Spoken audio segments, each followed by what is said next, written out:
பிரியமானவர்களே, எத்தனை முறை பேசினாலும், எத்தனை காரியங்களை நாம் ஆராய்ந்து பார்த்தாலும், ஒரு மனுஷன் தேவனோடு வைத்திருக்கிற உறவு ஐக்கியம்தான் விலையேற பெற்றதுங்க. ஏன்னா அந்த பூமியில் எவ்வளோதான் மனிதர்கள் தங்களுக்கு பிரியமானவர்களோடு வாழ்ந்தாலும், அந்த வாழ்க்கையானது பார்த்திங்கன்னா எதிர்பாராத துன்பங்கள், துயரங்கள் வரும்போது சில வேளை அவர்கள் பிரிந்து போக வேண்டியதாக இருக்கிறது. அல்லது தேவையே இல்லாமல் சந்தேகப்பட்டு ஒருவருக்கொருவர் விரோதமாய் பேசி அவதூறு பண்ணி இப்படி பலவிதமான சங்கடங்கள், துயரங்கள், வேதனைகள் பட வேண்டிய காலங்கள் ஏராளம். ஆனால் ஒரு மனிதன் தன்னை படைத்த தேவாதி தேவனோடு தொடர்பை ஏற்படுத்தி கொள்வானால், when he have fellowship with Almighty, சர்வ வல்லவரோடு ஒரு ஐக்கியத்தை வைத்திருப்பானால், அது தெவிட்டாது தேனை போல இருக்கும். அது வார்த்தையினால் வர்ணிக்கப்பட முடியாது. அப்படிப்பட்ட ஒரு மகத்துவமான வாழ்க்கை தான் கிடைக்கும். ஆக இந்த மேன்மையை காணதான் இன்று ஆண்டவர் இயேசுவை நாம் எதனால் துன்பப்படுத்துகிறோம்? why we are hurting God? தேவனை நாம் எதுக்காக துன்பப்படுத்தணும்? நீங்கள் நினைக்கக்கூடாது சர்வ வல்லவர் தானே, நினைத்தா ஒரு ஓங்கி ஒரு அடி அடித்தால் மனுஷன் மடித்து போவான். அவரை முகமுகமாக பார்ப்பதே கடினமாக இருக்கும். ஆனால் என் நண்பர் சிந்தித்து பாருங்கள், அவர் அன்பு உள்ளவர், இரக்கத்தின் ஐஸ்வர்யவான். ஆக தயவுசெய்து try to understand the heart of Jesus. Try to understand the creator who created you. உங்களை என்னை சிருஷ்டித்த அந்த தெய்வத்துடைய இதயத்தை, அவருடைய வாஞ்சையை நாம் புரிந்து கொள்ள முயற்சியாக எடுப்போமா? இதோ உங்களுடைய விடுதலைக்காக, தெளிவு அடைய வேண்டும் என்பதற்காக அப்போஸ்தலரின் புஸ்தகத்தில் 9ஆம் அதிகாரம் 4ஆம் வசனத்தை வாசிக்க கேட்போம். Acts chapter 9 verse 4. அவன் தரையிலே விழுந்தான். அப்பொழுது சவுலே சவுலே, நீ என்னை ஏன் துன்பப்படுத்துகிறாய் என்று தன்னுடனே கூட சொல்லுகிற ஒரு சத்தத்தை கேட்டான். ஏன் என்னை துன்பப்படுத்துகிறாய்? சராசரி மனுஷனிடத்தில் பேசுவது போல ஒரு மனுஷன் தன்னுடைய சக மனுஷனிடத்தில் இப்படி பேசலாம். ஆனால் வானத்தையும் பூமி படைத்தவர், உலக ரட்சகர், சர்வ வல்லவர், அவர் சொல்றார், ஏன்பா என்னை நீ துன்பப்படுத்துற? ஏற்கனவே உனக்காக, உன் பாடுகளுக்காக, உன் வியாதி சாபங்களுக்காக, வியாதிகளுக்காய் நான் சிலுவையில் பட்ட துன்பங்கள் போதாதா? ஏன் என்னை நீ துன்பப்படுத்துகிறாய் என்று அவர் கேட்டார். என் அன்பானவர்கள், இன்றும் கூட இந்த செய்தியை கேட்குற நீங்கள் மனம் திரும்பி தயவுசெய்து உங்களுடைய ஐக்கியத்தை, உங்களுடைய தேவனோடு நீங்கள் வைத்திருக்கிற அந்த அன்பை, உறவை புதுப்பித்து கொள்ளுங்கள். இது வரைக்கும் அப்படி ஒரு அனுபவம் இல்லைன்னா இன்றைக்கி இதை நீங்கள் மனதில் வைத்து செயல்படுவீங்கன்னா இந்த வார்த்தையின்படியே கர்த்தர் உங்களையும் உங்கள் குடும்பத்தையும் உங்கள் எதிர்காலத்தையும் அபிரிதமாய் ஆசீர்வதிப்பார். அதனால் you are the root cause for all blessing and curses. Try to understand that. சொல்ல இந்த வார்த்தை புரிஞ்சுக்கோங்க. நீங்கள் தான் உங்களுடைய ஆசீர்வாதத்துக்கும் உங்கள் சாபத்துக்கும் காரணமாக இருக்கீங்களே தவிர இந்த சமுதாயமோ அல்லது இங்கே இருக்கிற மக்களோ உங்களை சூழ்ந்து இருக்கிற ஜனங்களோ அல்ல. அதனால் இந்த காரியத்தை மனதில் வைத்து நாம் சில காரியங்களை சிந்திக்க போகிறோம். எது தேவனை துன்பப்படுத்துகிறதா? பிதாவாகிய தேவன் தன்னுடைய மன வேதனையை தன்னுடைய தீர்க்கதரிசியாகிய சாமுவேலிடத்தில் அவர் பகிர்ந்து கொள்வதை நான் சொல்ல போகிறேன். முதல் குறிப்பு, let me meditate about Almighty Father Jehovah who shared his burden to his prophet Samuel. தீர்க்கதரிசியாக சாமுவேல். தீர்க்கதரிசினா யார் தெரியுங்களா? தேவனை முகமுகமாய் காண்கிறவன், தேவனுடைய இதயத்தை தன் இதயமாய் பெற்றவன், தன் உணர்வுகள் தேவனுடைய உணர்வுகளாக பெற்றவன். அவனுடைய பார்வை, அவனுடைய எண்ணம், அவனுடைய சிந்தையெல்லாம் கிறிஸ்துவுக்குரிய தேவனுக்குரியதாகவே இருக்கும். ஆக இந்த உதாரணத்தை புரிந்து கொள்ளுங்கள். 1 சாமுவேல் புஸ்தகத்தில் 8ஆம் அதிகாரம் 7ஆம் வசனம். 1 Samuel chapter 8 verse 7. அப்பொழுது கர்த்தர் சாமுவேலை நோக்கி, ஜனங்கள் உன்னிடத்தில் சொல்வதை எல்லாவற்றிலும் அவர்கள் சொல்லை கேள். அவர்கள் உன்னை தள்ளவில்லை, நான் அவர்களை ஆளாதபடிக்கு என்னை தான் தள்ளினார்கள். வாசித்த வேத வாக்கியத்தில் தன்னுடைய தீர்க்கதரிசியிடத்தில் அந்த சர்வ வல்லவர், அவர் எப்படிப்பட்டவர்? இஸ்ரவேல் மக்கள் எகிப்தில் படாத பாடுபட்ட போது, அடிமைத்தனத்தின் வேதனையினால் தவித்த நேரத்தில் அவங்க கூக்குரலின் சத்தத்தை, அவர் பெருமூச்சின் சத்தத்தை கேட்டு மோசேங்கிற ஒரு மனுஷனை அனுப்பி அவர்களை விடுதலை செய்து அந்த செங்கடல் நடுவில் 2ஆக பிளந்து வெற்றிகரமாய் அவர்களை கடக்க பண்ணி அற்புதமான அந்த கானான் தேசத்தையும் கொடுத்து படிப்படியாய் அவர்களை ஆசீர்வதித்து உயர்த்தி வந்தார். ஆனால் இந்த ஜனங்கள் என்ன கேட்டாங்க?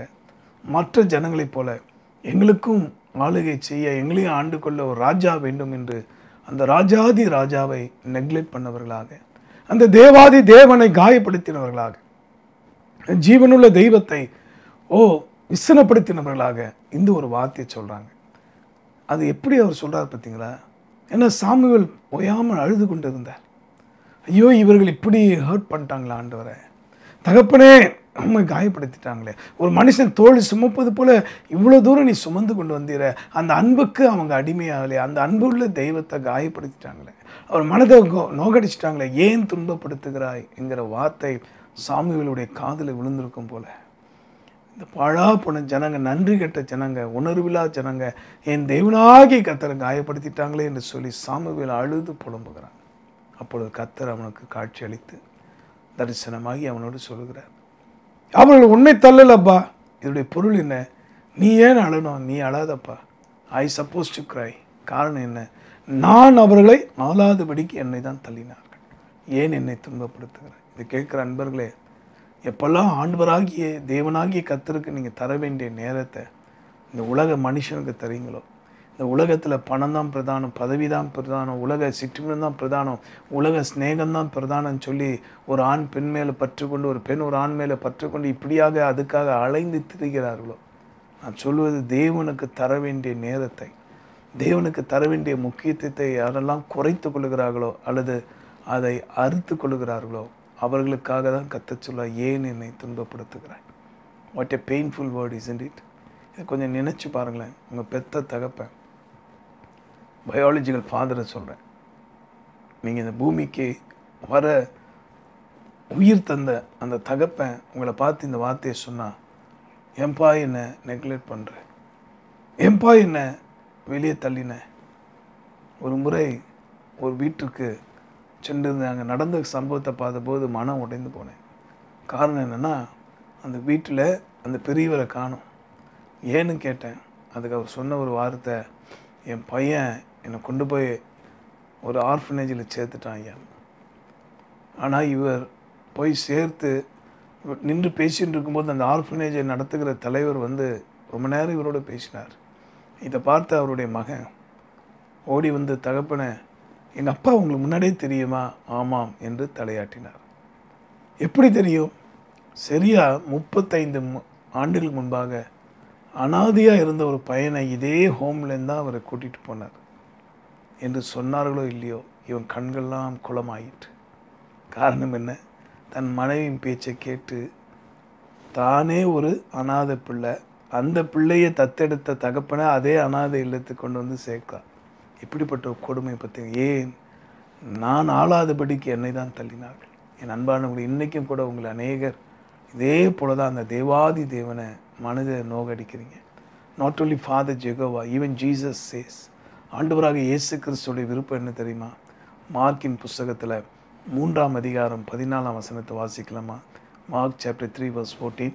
அப்பொழுது அவர் 12 பேரை தெரிந்து கொண்டு அவர்கள் தம்மோட கூட இருக்கவும் பிரசங்கம் பண்ணும்படியாக தாம் அவர்களை அனுப்பவும்.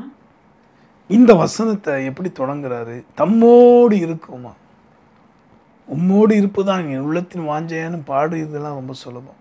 நான் உண்மை விட்டு பிரிய மாட்டேன் ஏசப்பான்னு பாடுறதெல்லாம் ரொம்ப ஈஸிங்க. ஆனால் இயேசு சொன்னார், தன் சீஷர்கள் முதலாக தம்மோடு இருக்கவும். இந்த வார்த்தை சொல்லி பாருங்க. இன்றைக்கு உனக்காக எனக்காக பிதாவிடத்தில் ஓயாமல் பரிந்து பேசி கொண்டு இருக்கிற இயேசு என்ன விரும்புகிறார்? ஏன் துன்பப்படுத்துகிறாய்? ஏன் என்னை விட்டு விலகி போனாய்? ஏன் ஜெபித்து கொண்டு இருந்த நீ இப்போ ஜெபத்தை நிறுத்திட்ட? ஒரு காலத்தில் நேரம் எடுத்து ஆண்டு சமூகத்தில் விழுந்து கிடந்த நீ, தேவ சமூகத்தில் ஆண்டவரை கேட்டு கேட்டு செஞ்ச நீ, இப்போ உன் மனம் போன போக்கில் ஓடுகிறாய். உன் கால் விரைந்து ஓடுற இடத்துக்கெல்லாம் ஓடுற, உன் மனசு எதை தோணுது அதெல்லாம் பேசிடுற, கண்களில் எதாவது பார்க்குறிய அதெல்லாம் வேண்டும் என்று ஓடுறிய. ஒரு காலகட்டத்தில் உன் சரீரம் ஆத்து மாவியை அடக்கி ஒடுக்கி ஆண்டவரை உன் சித்தம் என் பாக்கியம் என்று வாழ்ந்த நீ இன்று ஏனப்பா என்னை விட்டு போனாய் என்று இயேசு மனதுருகி கேட்கிறார். அவர்கள் என்னை ஆளாதபடி, நான் அவர்கள் ஆளாதபடி என்னை தான் தள்ளினார்கள் என்று பிதா சொன்னதை இயேசு எப்படி சொன்னார் பாருங்க. தம்மோடு இருக்க தான் அந்த 12 பேர். இன்றைக்கும் கூட இந்த நிகழ்ச்சியை பார்க்குற அன்பர்களே, உங்களையும் என்னையும், உங்கள் பணத்தை இல்லை, உங்களுடைய ஆசை அந்தஸ்தை இல்லை, உங்களுடைய திறமை இல்லை, உங்களையே நேசிக்கிறவர் அவர். He loves you very much. Keep it in mind that He loves us very much. That's what the Bible says. First seek the kingdom of God. முதலாவது தேவனின் ராஜ்யத்தின் தேடுங்கள், கூட எல்லாம் கொடுக்கப்படும் என்று வேதம் சொல்லுகிறது. நடந்த ஒரு சம்பவம். ஒரு ஜிம் என்கிற ஒரு வாலிப தம்பி மத்தியானம் 1 மணி ஆனால் அந்த லஞ்ச் நேரத்தில் தான் வேலை செய்கிற இடத்துல பார்த்தீங்கன்னா இந்த நிலக்கரி பகுதியில் அவன் பணியாற்றினான். ஆனால் அது அருகில் இருக்க தேவாலயத்துக்கு 1 மணியான மத்தியானம் நேராக போய் முழங்கால் பண்ணிக்கிட்டு உடம்பெல்லாம் அழுக்காக இருக்கும், இருந்தாலும் மனசு சுத்தமாக இருந்தது. டெய்லியும் போய் முழங்கால் போட்டு ஜெபிப்பான். என்ன செய்வான்? இந்த மாதிரி ஜெபிப்பான். ஆண்டவரை துதித்து புகழ்ந்து பாடி மகிழ்ந்து பாடுவான். சரியாக 1 மணி நேரம் அது பண்ணிவிட்டு அவன் வேலைக்கு போயிடுவான். இப்படியே போய்கொண்டு அவன் சில நாட்களாக தேவாலயத்தில் வரவில்லை, அவன் காணவில்லை என்பதை கண்ட அந்த ஊழியக்காரர் ஐயா அவன் தோற்றத்தை பார்த்து இவன் அருகில் இருக்கிற நிலக்கரி என்று சொல்லக்கூடிய அந்த கோளில் ஒர்க் பண்ணுறான்னு தெரிஞ்சு அங்கே போய் விசாரித்த போது அவன் கொடிய பலவீனத்தினால அவன் ஒரு ஆஸ்பத்திரியில் இருப்பதாக கேள்விப்பட்டார். உடனே அந்த ஊழியக்காரர் சரியாக அந்த ஆஸ்பத்திரிக்கு அவனுக்கு தேடி சென்றபோது அதே மதியம் 1 மணி அந்த நடந்து என்ன தெரியுமா, அந்த 1 மணிலேருந்து மதியம் 2 மணி வரைக்கும் அந்த 1 மணி நேரம் அந்த போதகர் அந்த வாலிப மகனிடத்தில் போக முடியலை. அப்படி ஒரு தெய்வ பிரசன்னம் அவனை மூடி இருந்தது. அப்படி கர்த்தருடைய மகிமை அவனை ஆளுகை செய்தது. இதை ஆச்சரியப்பட்டு போனார். பின்பு சரியாக அந்த தெய்வ பிரசன்னத்தை கடந்து சென்ற பிற்பாடு அவன் அருகில் போய், தம்பி நான் யார் தெரியுமாப்பா? பார்த்துருக்குறேன் ஐயா, நான் வந்து ஜெபிப்பேனே அந்த தேவாலயத்தை ஊழியர்கார் தானே நீங்கள், நன்றியா என்னை பார்க்க வந்தீங்களே. அதெல்லாம் இருக்கட்டும்ப்பா, நான் வந்து 1 மணி நேரம் மேலே ஆகுது, ஆனால் உன் அருகிலே வர முடியல. அப்படி ஒரு தெய்வ பிரசன்னத்தை என் வாழ்நாளே நான் பார்த்தது இல்லையே தம்பி, எப்படி இப்படிப்பட்ட ஒரு ஸ்லாக்கியம் உனக்கு பாக்கியம்னு சொல்லும்போது அந்த சிறு பிள்ளை வாலிபன் சொன்னானா, ஐயா உங்கள் ஆலயத்துக்கு நான் மதியம் 1 மணினா வருவேன் இல்லையா, அப்போ நான் முழங்கால் போட்ட உடனே நான் சொல்லுவேன், ஜீசஸ் ஜிம்மஸ் கம், ஜிம்மாகியே நான் வந்திருக்கிறேன் அப்படின்னு சொல்லி எங்கள் அப்பாவோட நான் பேசுவேன் ஐயா. அவரோடு மகிழ்ந்து பாடி துதிப்பின ஐயா. ஏதோ தெரிந்த ஜபத்தை நான் செஞ்சுட்டு அடுத்து நான் வேலைக்கு போக வேண்டியிருக்கனால 1 மணி நேரம் தான் என்னால் நேரம் ஸ்பெண்ட் பண்ண முடியும். ஆனால் டெய்லி மதியம் 1 மணிக்கு அங்கே வந்துடுவேன் ஐயா. ஆனால் கடந்த சில நாட்களாக எனக்கு சில பலவீனங்கத்தால் இந்த ஆஸ்பத்திரிக்கு நான் வந்து அட்மிட் ஆகிட்டேன் ஐயா. ஆனால் நான் என்னைக்கு அட்மிட் ஆனானோ அந்த நாள்லேருந்து மத்தியானம் 1 மணியானா ஏசாமி வந்துடுறாரு ஐயா. ஏசுநாதர் என்கிட்ட வந்து சொல்வார் ஐயா, ஜிம் ஜீசஸ் ஹஸ் கம், என் மகனாகிய ஜிம் இயேசுவாகிய நான் வந்திருக்கிறேன் என்று சொல்வார் ஐயா. அந்த 1 மணி நேரம் என்னோடு பேசுவார் ஐயா. அப்படி அந்த சிறு பிள்ளை கபடமில்லாமல் அந்த நேசரோடு வைத்திருக்கிற உறவை மிக சிம்பிளாக சொன்னபோது இந்த ஊழியக்கார் கண்கள் ஆனந்த கண்ணீர் வந்ததா. ஏன் துன்பப்படுத்துகிறாய்? வசதியற்ற ஒரு வாலிபன், நிலக்கரியில் ஏதோ தினக்கூலியாய் பணியாற்றக்கூடிய ஒரு வாலிபன், ஆனால் தன்னை நேசித்த, தனக்காய் ரத்தம் சிந்தின, தனக்காய் சில மரித்து உயிர்த்திருந்த அந்த தேவனுக்கு எவ்வளோ இம்பார்ட்டன்ஸ் கொடுத்தான்னு பாருங்கள். எவ்வளோ உண்மையாக இருந்தால் அந்த நேரத்தை தயவு செய்து இன்றைக்கும் கூட இதை கேட்குற அன்பர்களே, தினமும் ஒரு குறிப்பிட்ட நேரத்தை கர்த்தருக்காய் கொடுப்பீர்களானாலும் அதை பரலோகம் மகிழ்ச்சியோடு அங்கீகாரம் செய்யும். ஆகவே இன்னைக்கு ஒரு தீர்மானம் செய்வோம். ஏன் துன்பப்படுத்துகிறாய்? என்னோடு இருந்த உறவை அறுத்து கொண்டாயோ அல்லது குறைத்து கொண்டாயோ அல்லது வேண்டாம் என்று விலகி பின்மாற்றத்தில் ஓடி இருக்கிறாயோ? என் அன்பு சகோதரனை சகோதரியை, நீ மனம் திரும்ப என்று இயேசு மனதுருகி அழைக்கிறார். நீங்கள் செய்யக்கூடிய ஊழியம், நீங்கள் தரக்கூடிய காணிக்க தசம்பாகம், நீங்கள் தரக்கூடியதான மிஷினரி சப்போர்ட்டெல்லாம் 2வது தாங்க. அவர் உங்களையே தேடுகிறார், அவர் உங்களையே நாடுகிறார். அவருக்கு நீங்கள் தான் முதலாவது தேவை, பின்புதான் உங்கள் மூலமாக வரக்கூடிய காரியங்கள். ஆக இன்றைக்கு ஒரு தீர்மானம் செய்வோம். ஆண்டவராகிய என் பிதாவாகிய தேவனே, நீரனே 100% ஆளுகை செய்ய நான் இடம் கொடுக்குறேன். இயேசுவே, நான் எப்போதும் உம்மோடு இருக்க எனக்கு உதவி செய்யும் என்று ஆவியானுடைய உதவியை பற்றி கொண்டு நடப்பீர்களானால் நிச்சயமாய் சொல்லுகிறேன், நீங்கள் துன்பத்தை அல்ல பேரின்பத்தை இயேசுக்கு தரக்கூடிய பாத்திரங்களாக இருப்பீர்கள். ஆகவே இன்று நாம் தேவனிடத்தில் நம்முடைய ஜெப வாழ்க்கையை புதுப்பித்துக் கொள்வோம். இல்லாத பட்சத்தில் கேட்டு பெற்றுக்கொள்வோம். கேளுங்கள், அப்போது கொடுக்கப்படும். ஜெபிக்கலாமா? அன்புள்ள ஆண்டவரே, ஈடை வீடாமல் ஜபம் செய்ய இடையூறெல்லாம் நீக்கிவிடும், சடைப்பில்லாமல் உந்தன் பாதம் கடைசி மட்டும் காத்திருப்பே. ஜபமே ஜீவன், ஜபம் ஜெயம், ஜீவியத்திற்கு இதுவே சட்டம். ஜபமே ஜீவன், ஜபம் ஜெயம், ஜீவியத்திற்கு இதுவே சட்டம்.